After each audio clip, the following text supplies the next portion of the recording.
Hey guys, we're gonna be starting here in just a couple minutes. How you doing? How you doing?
Need some music next time.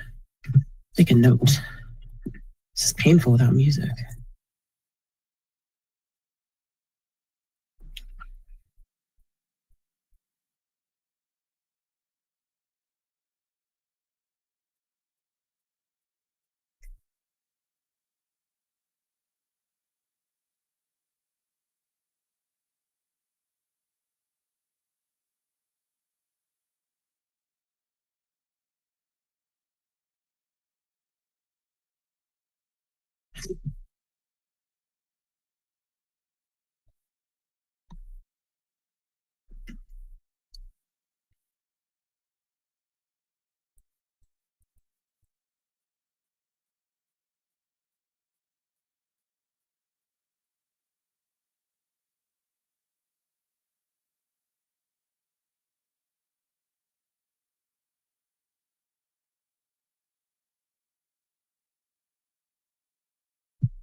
Okay, here we go.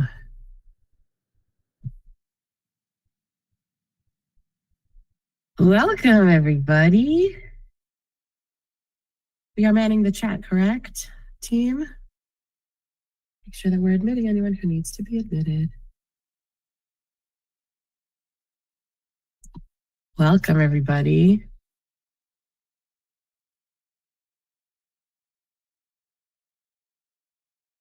Let's go. I'm so excited to be here with you guys today because I am sick. I am sick and tired. I am sick and tired of feeling guilty. I am sick and tired of feeling sick and tired. And we're just going to jump straight in because if y'all are here, you don't have a lot of time to waste and you're really trying to maximize on the time that you have. And we're feeling the crunch maybe of a lot of things, a lot of obligations, a lot of people pulling at us from all kinds of different directions. And it's feeling unsustainable, and it's feeling like a lot, and it's feeling like too much. So you're here to try and find something that is actually going to work for you to gain a little bit more control over yourself and a little bit more control over your time. So what is time here at Allisto and at AVHD? You're going to have to excuse me because I have a cough. So I'm going to be muting to cough every once in a while, and that's okay. Time here is turning intention into meaningful execution. And the way that we do that is, like I said, by gaining control over our time. This is your escape from stupid one-size-fits-all advice or productivity hacks that inevitably don't work. And then they leave you feeling guilty, behind, burnt out. I was talking to somebody earlier this week, and they were telling me that they're just so behind. Like they can't imagine how they look around and they're just so behind. I'm like, first of all, what is behind? Because you're 27 and you have a successful marriage and you have a career, and that career has like a trajectory. You have a beautiful child, you have a home, you're a homeowner. Like, what is behind? She might be 29 now. I don't know. But what she said to me was, I always wanted to be on the Forbes 30 under 30 list. And I'm like, okay, cool, bro. But the Forbes 30 under 30 list is 30 people a year out of a lot.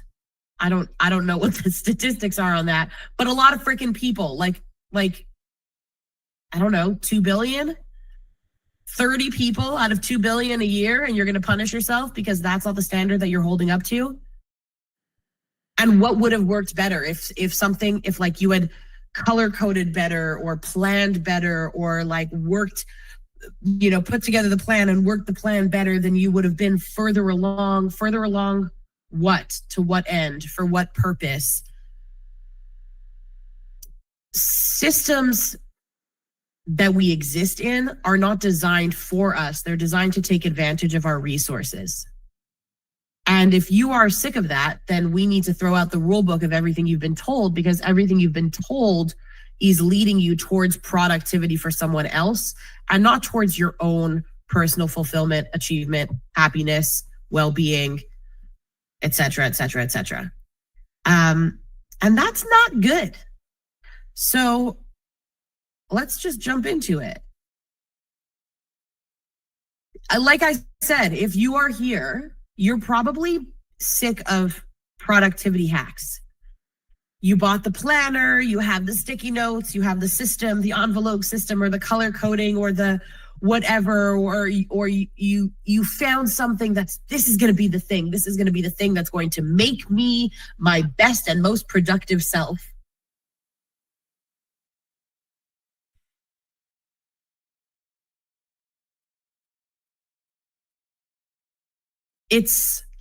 I was going to say it's a Band-Aid for a gaping wound, but it's neither a Band-Aid, and the problem is not the gaping wound. It's just a distraction of something that's not solving the real problem that it's trying to solve.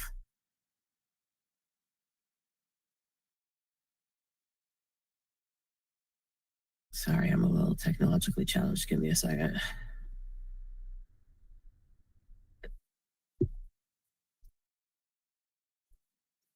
And like I said, the idea here is how to turn intention into meaningful execution. Because we often have a plan that's in your mind. You have this like general sense of where you're going to go. It's planned out to a certain extent in your mind. And then when we get to the point of like, okay, I'm going to put it into this planner and I'm going to do this thing, and then it's going to be great. And then it falls through again. Then you're stuck with the guilt and none of the forward momentum. But let me stop for a second and introduce myself. My name is Abigail, and I am the founder of AVHD and of Allisto. And I work with neurodivergent entrepreneurs and complex thinkers who are tired of feeling behind, overwhelmed, and trapped in systems that were never made for them. And honestly, I used to think that I had a time management problem. And I mean, I do. Objectively, I have a time management problem. But really, I have a time design problem. Because if I focus on the time management piece, then again, all I'm doing is trying to hack my productivity for the benefit of someone else's system. Whereas once I embraced time design, I was able to really take control over myself and my resources and my patterns and like tap into the best of who I am for me and not for someone else's attempt at draining, at like using me for my productivity, right? Like I'm not a resource for you. I am, but I'm also a human being. And the moment that I learned to match my natural rhythms, everything changed because I was able to get my work done with less stress. My creativity came back. And more importantly, I was able to just protect my time the way that I wanted to. Now, there's a challenge with what I'm saying, and that challenge comes with life and the fact that life exists, right? Like if you have a job and that job is a 9 to 5 job, then you're going to be in the office 9 to 5. And it's true. That is an external constraint that exists, right? There are things that exist in our life and in our responsibilities that we cannot bypass. And that's okay. A solution does not have to be perfect to be the best possible solution. Okay? It just has to be the best possible solution with the parameters that you have right now. And that changes constantly as the parameters of your life change. So we're going to talk about all of that and about how it integrates with the challenges and the constraints of actual life. But what we're here to do is to figure out how to finally get things done without burning out. Because burnout, I just heard this the other day on the CEO Diary podcast, and I wish I could credit who said it, but I don't remember. She said, people don't burn out. It's not a concept that people burn out. Like you're not a candle. There's an indication that you're not maximizing your resources, or that you're unhappy, or that your surroundings are not fitting what you need, or that, but that feeling, it's not like, oh, I was this bright thing and now I'm no longer that thing that I was. Something else has changed. That's taking a lot of responsibility for often what's just a natural response to the environments that we put ourselves in when we are trying to keep a very vigorous pace. We don't want to feel like we're behind anymore. We want actual momentum. We want to be dedicated to a plan and feel the forward momentum in that plan. We want to know exactly what to do next, meaning saying goodbye to decision fatigue, meaning like saying goodbye to spinning in circles. You want to wake up knowing what your next move is and knowing that that next move matters and why it matters. We want to make room for rest without feeling like we're losing ground, like we need to constantly catch up. And honestly, if you are a neurodivergent person like me, then you want to prove to yourself that you can stick to a plan. I am so sick and tired of feeling like I can't do the most basic, simplest of things that the people around me can do. And that's why the old way fails. That feeling of I'm not sticking to the plan. I'm always starting, but I'm never finishing. It feels like I'm always putting out fires instead of actually building something. Your motivation waxes and wanes. So you have tons of motivation at the start and zero at the finish line, because most productivity advice assumes that you have a steady output all day, every day, like a machine, which is freaking weird, by the way. That doesn't even make any sense for a neurotypical person. And the fact that we've so easily, from the industrial age, allowed ourselves to be like machinified, right? Like we started working in factories and everyone started working outside of the house, and we were part of this industrial age and we were building and manufacturing.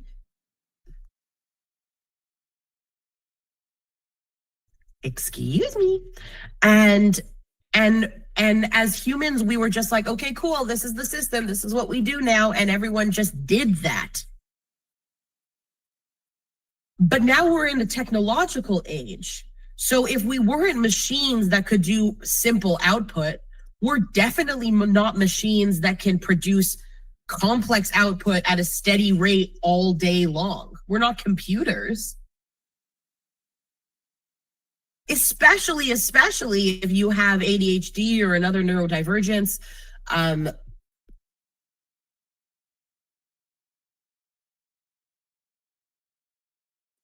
Y'all, this cough will not take me out. Um, Especially if you are a neurodivergent person, our energy and our creativity and our focus move in waves because kind of everything is fluctuating all the time. It's this very weird, interconnected brain. I kind of see it. Did you ever play on one of those like jungle gym spider web things where you could climb it, but like you wouldn't really fall because it had all these webs that were connecting you, that were connected, sort of? So you could go through if you wanted to climb through, but it would catch you if you fell. That's sort of what our brain is, as opposed to a neurotypical brain, which is a little bit more like a ladder. You can go up and you can go down, but you pretty much use a ladder the same way all the time. It goes up and down, and it works with rungs. A spider web is different. And these pain points continue to show up when you continue to follow advice that is not meant for you. So the first thing that I'm going to ask you to do is just drop me in the chat.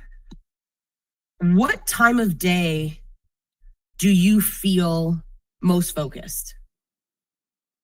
In the morning, the afternoon, or the evening? Some people might think of this as being like a morning person or a night person. And I'm talking about like peak focus. Are you morning, afternoon, or evening? Even just starting to ask yourself that question transforms the way that we start thinking about our day. All of this in the old way, what we're calling the old way, which is just typical productivity advice. And when I say that, I know I haven't really defined it. It's because it's annoying and triggering. But it's like, make a list, a little bit at a time, one foot in front of the other, just start, put a plan on paper. There's a lot of like writing down pieces. And the challenge for a rewards focused brain, so if you're a person with ADHD, the challenge is that once you've already put the plan down, it feels like you've done it. So you planned it out in your head, you feel like you're done. And then you planned it out on paper, you feel like you did it twice. But then you actually have to do it.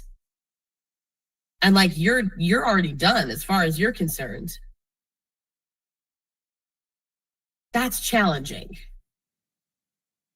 Or like you're supposed to start with the hardest thing at the beginning of the day. Well, why? Because you get the hardest thing out of the way first. Okay, what if I don't wake up in my mind until 1 p.m.? Then what? Now I'm getting something out of the way with less quality than I would if I was able to flip my day. And again, I want to take a second and talk about the realities of life. That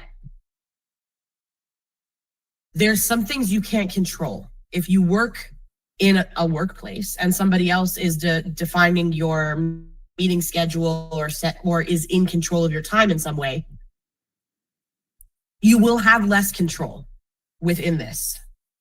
But that's not to say that you don't have any control at all. You still have control to a certain extent within the parameters that you can play in. So you can't necessarily decide when your meetings are, but you can decide when to answer your emails or when to do deep creative work or whatever your job entails. And I want to call this out because it's so tempting to blame the systems around us and be like, well, it's just not fit for me. It's just not designed for me. It just doesn't work for me. Like, I don't understand what anyone wants me to do if it's just not designed for me. Okay, it's not designed for you. Tough noogies. Like, it is what it is. And I'm a little bit sad to be the one to tell you this, but not really, because everyone knows that I love saying the harsh thing and putting it right on the table. That's just the way it is. And your option is to take control of the things that you can and to release as much energy surrounding the things you can't control as possible. Or that's option one. Option two is be miserable. Complain all day long. Fine, do it. I don't care. But like, don't complain to me, because there's nothing I can help you with when you are choosing to stay in complaints. And again, that's not to say that anything is easy. This is not like, just suck it up. This is, take a look at your life, see what is inside your control and what is outside of your control, and take control of the things that are within your control. How do we do that? All sounds nice. Sounds good, right? You want to do that, right? Sure. The energy-based approach for time, turning intention into meaningful execution, is totally different. And it starts with you.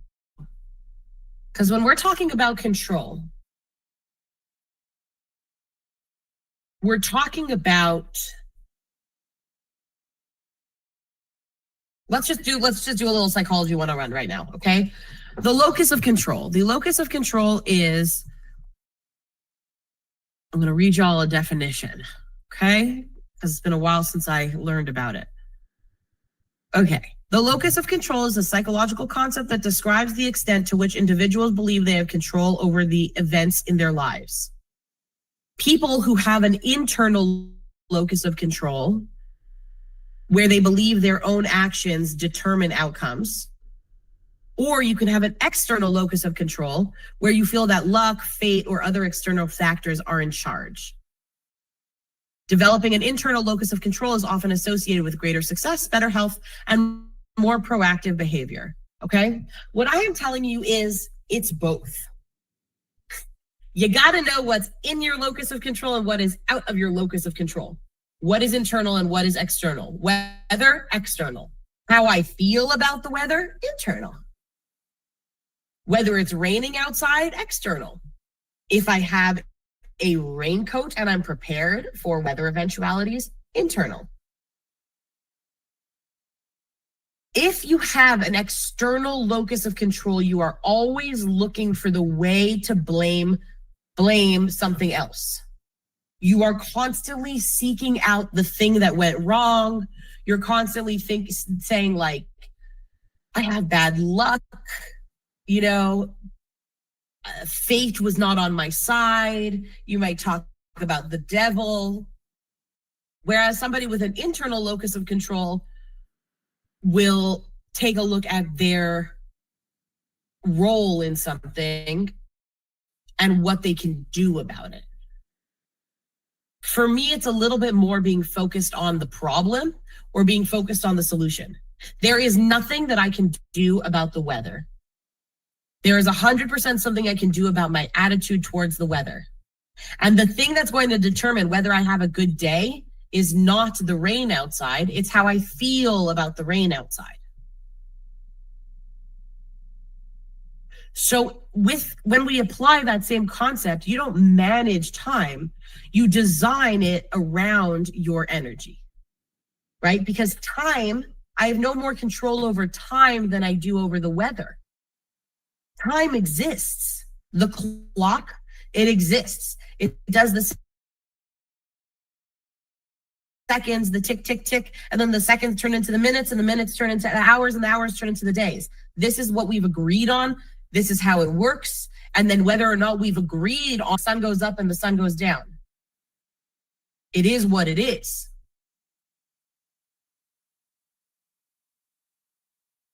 What about me inside of that? That's something that I do have control over. And that's when I need to get to know my own energy.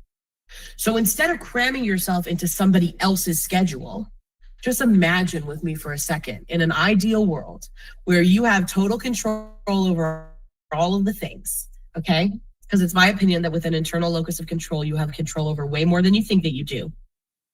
Imagine shaping your day so that your most important work happens when your brain is actually ready for it.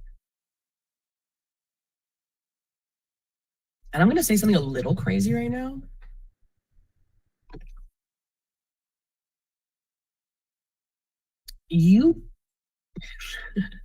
I just got nervous. I'm nervous that the people, like Big Brother is watching. So lean close with me. You get to decide what's your most important work.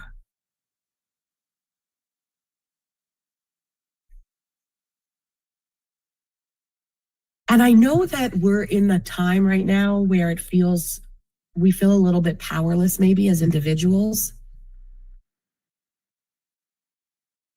but they need us more than we need them. And that's all I'm going to say about that. But for you, your most important work is happening within your workplace. If you're employed by somebody else, great, amazing. Carve out that time for that most important work. If your most important work is something that you're working on for yourself, maybe you have a side business, or maybe you have a passion project, or maybe you just have a hobby that you really, really love, and that's your most important work, right? Save your own time for that to the best of your ability, right? Within the confines of what we have to deal with. So let's talk about how. Let's talk about what is this time. There are 4 pillars of time, of turning intention into meaningful execution. And what I mean by that, what that really, really means, and I want to hammer this home so hard, it's the concept of control. You are in control. You can turn intention into meaningful execution. And that's not to say that things won't come in your way. They 100% will. You're going to get obstacles thrown at you constantly because the path to success and the path to what you want is never smooth. This entire life is a video game. How boring would it be if you were playing a video? Okay. Whoa, words got hard there for a second. Give me a second.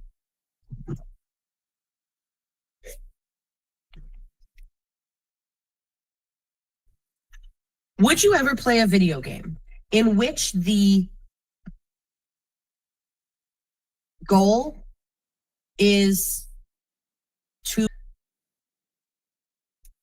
level 1, you walk through the video game, and then in level 2, you walk through the video game and you pick a flower, and in level 3, you walk through the video game and you pet a dog, and in level 4, you walk through the video game and you pick a flower and you pet a dog?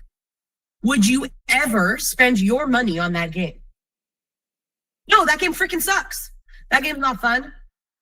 Where's the jumping? Where's the dodging? Where's the rolling? Where's the turtles that fall from the sky? Where's the flaming, I don't know what?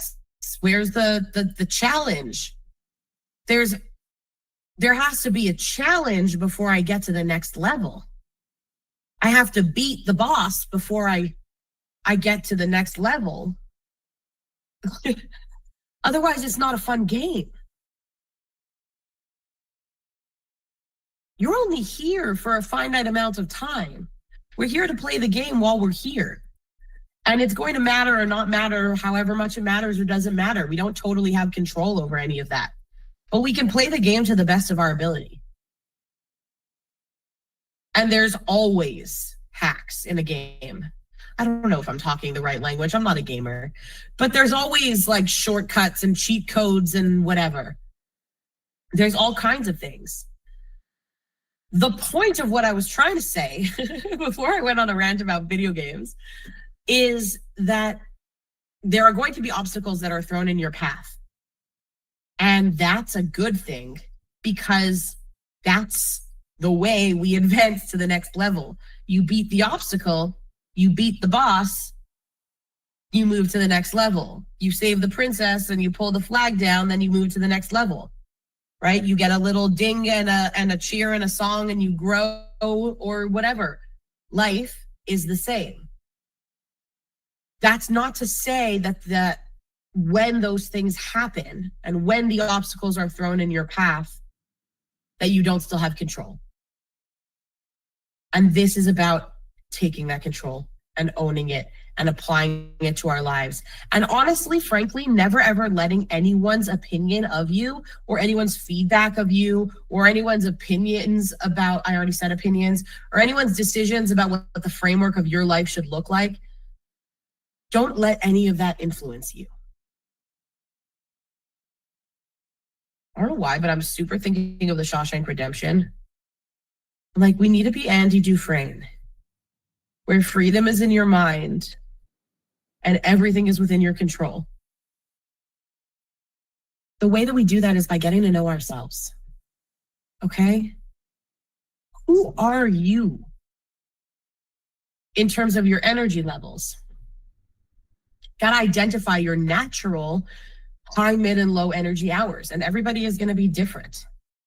I am highest energy right in the morning, but my energy goes all over the map. Literally all over the map. I'll have like an hour here, and then a down, and then a peak, and then a down, and then a big down, and then an up. It's all over the place. And okay, like, fine, it's cool. It is what it is. I'm a little bit of an all over the place type of a human, you know? So the way that we understand our natural rhythm is simply by stopping and asking yourself and noticing. And this takes practice. It's not as easy as it sounds. But before you plan anything, notice how your brain and body actually move throughout the day. Right? When do I feel most alert? When do I feel most creative? When do I start to lose focus or get restless? At like 5 p.m., I get itchy. But then I'm okay again at 7. It's just 5 to 7, I'm a little itchy. When do I feel best doing detail-oriented work or admin work? That for me is shit work. I want to do it at a time of day where I can be slow, where I can have someone else who's going to help me, when I can eat my snackies, because it's not fun work for me. So I want to put it at a time that I feel best doing it. What time of day do I feel sluggish? What time of day do I feel overstimulated? There's no wrong rhythm. Because some people hit peak focus in the morning and other people hit peak focus at night. And the key is alignment, not imitation of someone else, right? So there's a lot of books and a lot of things and a lot of advice about how to reach your peak productivity. And it's all based on core tenets that are valid and reasonable. But it's also something that worked for someone. And then they said, I have figured out